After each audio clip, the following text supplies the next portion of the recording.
Kisah Abdullah ibnu Jasi, sahabat dan kerabat Rasulullah yang gugur dalam perang Uhud.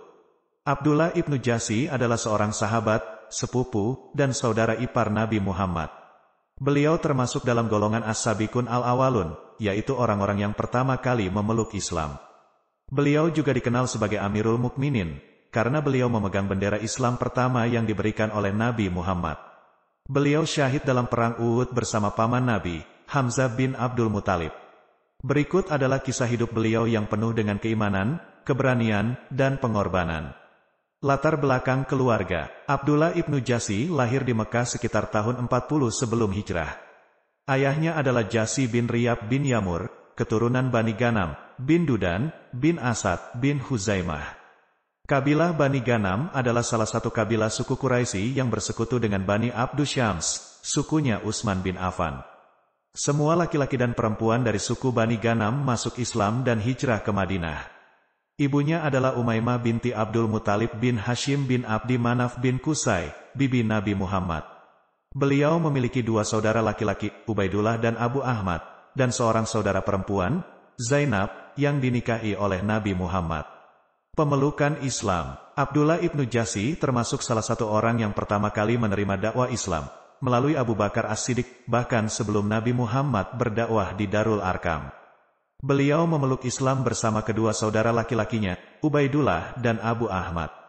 Ketika kaum muslimin mendapat tekanan dan siksaan dari kaum Quraisy, Abdullah ibnu Jasi memutuskan untuk berhijrah ke Habasyah bersama istrinya, Aisyah binti Abu Bakar. Beliau adalah orang kedua yang berhijrah setelah Abu Salamah. Di Habasyah, Ubaidillah murtad dan masuk agama Nasrani, dan meninggal dalam keyakinan tersebut. Kemudian, ketika Nabi Muhammad mengizinkan para sahabat untuk berhijrah ke Madinah, Abdullah ibnu Jasi kembali ke Mekah dan berhijrah ke Madinah bersama istrinya. Beliau adalah salah satu orang yang pertama kali tiba di Madinah. Perjuangan di jalan Allah. Di Madinah, Nabi Muhammad membangun pasukan Islam yang tangguh dan disiplin. Beliau memilih mereka yang terbaik dan terpercaya untuk berperang di jalan Allah. Di antara mereka adalah Abdullah ibnu Jasi dan Sa'ad bin Abi Waqqas. Pada bulan Rajab tahun kedua hijrah, Nabi Muhammad mengutus Abdullah ibnu Jasi memimpin sebuah pasukan kecil yang beranggotakan 8 orang. Mereka diberi tugas untuk mengintai gerak-gerik musuh dan mengumpulkan informasi. Nabi Muhammad memberikan sebuah surat tertutup kepada Abdullah ibn Jasi, dan memerintahkan beliau untuk membukanya setelah 2 hari perjalanan. Setelah 2 hari, Abdullah ibnu Jasi membuka surat tersebut, dan membacanya di hadapan para sahabatnya. Isinya adalah, sesungguhnya engkau telah sampai di tempat yang dituju. Sekarang, lanjutkanlah perjalananmu ke Nahlah, di antara Mekah dan Taif. Di sana, engkau akan menemukan sebuah kafilah Quraisy yang membawa barang-barang dagangan. Perhatikanlah mereka untuk kami, dan janganlah engkau memaksa saudara-saudaramu untuk ikut bersamamu. Abdullah ibnu Jasi mengatakan kepada para sahabatnya, ini adalah perintah Nabi Muhammad. Barang siapa yang ingin ikut bersamaku, silakan. Barang siapa yang tidak ingin, tidak apa-apa. Semua sahabatnya menyatakan kesediaan mereka untuk mengikuti perintah Nabi Muhammad. Mereka pun melanjutkan perjalanan ke Nahlah. Di Nahlah, mereka menemukan sebuah kafilah Quraisy yang dipimpin oleh Ammar bin al-Hadrami. Kafilah tersebut membawa barang-barang berharga, seperti anggur, kulit, dan minyak wangi. Para sahabat bingung, apakah mereka harus menyerang kafilah tersebut atau tidak. Sebab, waktu itu adalah bulan Rajab, yang merupakan salah satu bulan haram yang dihormati oleh bangsa Arab. Dalam bulan haram, tidak boleh ada peperangan atau pembunuhan. Abdullah ibnu Jasi berkata, demi Allah, ini adalah kesempatan yang baik untuk mendapatkan harta rampasan perang. Marilah kita menyerang mereka sebelum mereka masuk ke wilayah haram. Namun, sebagian sahabat ragu-ragu, karena mereka khawatir melanggar hukum Allah dan Rasul-Nya. Mereka berkata, kami tidak tahu, apakah Nabi Muhammad mengizinkan kami untuk berperang di bulan haram atau tidak.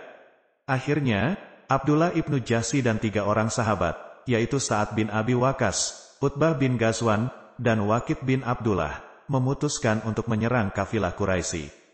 Mereka melepaskan anak panah mereka, dan berhasil membunuh Ammar bin al-Hadrami, pemimpin kafilah. 2 orang Quraisy ditawan, dan 1 orang berhasil melarikan diri. Para sahabat mengambil barang-barang dagangan kafilah sebagai harta rampasan perang, dan kembali ke Madinah dengan membawa 2 tawanan. Reaksi Nabi Muhammad SAW dan turunnya wahyu. Ketika Nabi Muhammad mengetahui peristiwa tersebut, beliau sangat marah. Beliau berkata, "Aku tidak pernah memerintahkan kalian untuk berperang di bulan haram." Beliau menolak untuk menerima harta rampasan perang dan 2 tawanan dari mereka. Beliau juga menyesali kematian Amr bin al-Hadrami, yang merupakan salah satu pemimpin Quraisy. Kaum Quraisy memanfaatkan peristiwa tersebut untuk menjelek-jelekkan Nabi Muhammad dan kaum muslimin. Mereka mengatakan, "Lihatlah, Muhammad dan pengikutnya telah melanggar tradisi nenek moyang mereka. Mereka telah membunuh orang di bulan haram. Mereka tidak punya agama yang benar. Mereka hanya mengikuti hawa nafsu mereka." Mereka juga menghasut suku-suku Arab lainnya untuk memusuhi Nabi Muhammad dan kaum muslimin. Nabi Muhammad dan kaum muslimin merasa tertekan dan bingung. Mereka tidak tahu apa yang harus mereka lakukan. Mereka menunggu wahyu dari Allah SWT untuk menjelaskan masalah ini. Akhirnya, Allah menurunkan wahyu yang menjelaskan hikmah di balik peristiwa tersebut. Ayat-ayat tersebut adalah sebagai berikut, yang artinya, mereka bertanya kepadamu tentang peperangan di bulan haram. Katakanlah, peperangan di bulan haram itu adalah dosa besar. Tetapi menghalangi manusia dari jalan Allah, kafir kepadanya, menghalangi masuk ke Masjidil Haram dan mengusir penduduknya daripadanya, lebih besar dosanya di sisi Allah, dan fitnah lebih besar bahayanya dari pembunuhan. Dan mereka tidak henti-hentinya memerangi kamu sampai mereka dapat mengembalikan kamu dari agamamu kepada kekafiran, seandainya mereka sanggup. Barang siapa yang murtad di antara kamu dari agamanya, lalu dia mati dalam kekafiran, maka mereka itulah yang sia-sia amalannya di dunia dan di akhirat, dan mereka itulah penghuni neraka, mereka kekal di dalamnya. Sesungguhnya orang-orang yang beriman dan berhijrah serta berjihad di jalan Allah, mereka itu mengharapkan rahmat Allah. Dan Allah Maha Pengampun lagi Maha Penyayang. Mereka bertanya kepadamu tentang khamar dan judi.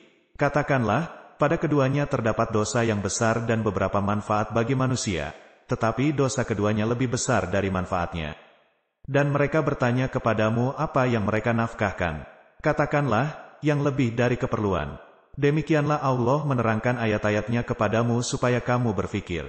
Ayat-ayat ini menjelaskan bahwa peperangan di bulan haram bukanlah sesuatu yang dikehendaki oleh Allah, tetapi juga bukanlah sesuatu yang dilarang secara mutlak. Allah menilai perbuatan manusia berdasarkan niat dan tujuannya. Jika perbuatan tersebut bertujuan untuk membela agama Allah, menghadapi fitnah, dan menegakkan keadilan, maka Allah akan memberikan pahala dan ampunan kepada orang-orang yang beriman, berhijrah, dan berjihad di jalannya.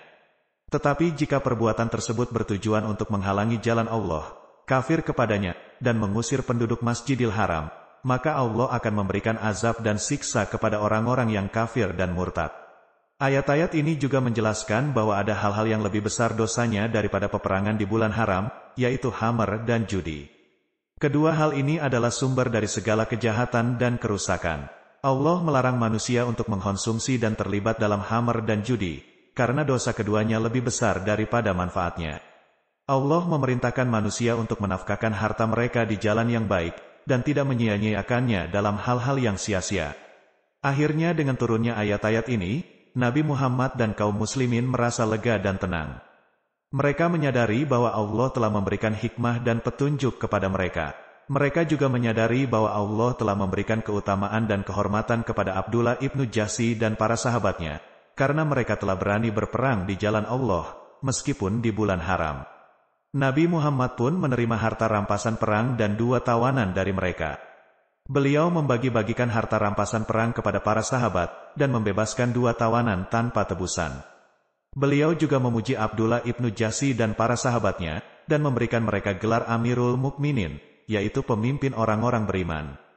Kisah syahidnya dalam perang Uhud. Abdullah ibnu Jahsy terus berjuang di jalan Allah bersama Nabi Muhammad dan para sahabat. Beliau ikut dalam beberapa peperangan, seperti Perang Badar, Perang Uhud, dan Perang Khandaq. Beliau juga ikut dalam beberapa ekspedisi, seperti ekspedisi Zatur Rika, ekspedisi Dumatul Jandal, dan ekspedisi Bani Mustalik. Dalam Perang Uhud, Abdullah ibnu Jahsy memegang bendera Islam yang diberikan oleh Nabi Muhammad. Beliau berperang dengan gagah berani dan tidak mundur sedikit pun. Beliau menghadapi musuh-musuh yang datang dari berbagai arah, dan membela bendera Islam dengan jiwa raganya. Namun, ketika kaum muslimin kalah dan mundur, Abdullah ibnu Jasi tetap berdiri tegak di tempatnya. Beliau tidak mau meninggalkan bendera Islam yang menjadi amanahnya. Beliau menghadapi musuh-musuh yang datang dari berbagai arah, dan membela bendera Islam dengan jiwa raganya. Sayangnya, beliau tidak mampu menahan serangan musuh yang begitu dahsyat. Beliau terluka parah oleh pedang-pedang musuh, dan akhirnya gugur sebagai syuhada. Bendera Islam pun jatuh dari tangannya, dan diambil alih oleh musuh. Demikianlah kisah Abdullah ibn Jasi, sahabat dan kerabat Rasulullah. Beliau adalah seorang yang beriman, berhijrah, dan berjihad di jalan Allah. Beliau adalah seorang yang berani, setia, dan berkorban untuk agama Allah. Beliau adalah seorang yang mendapat pujian dan penghargaan dari Nabi Muhammad. Beliau adalah seorang yang mendapat rahmat dan ampunan dari Allah. Semoga Allah meridai beliau, dan menjadikan beliau sebagai teladan bagi kita semua. Amin.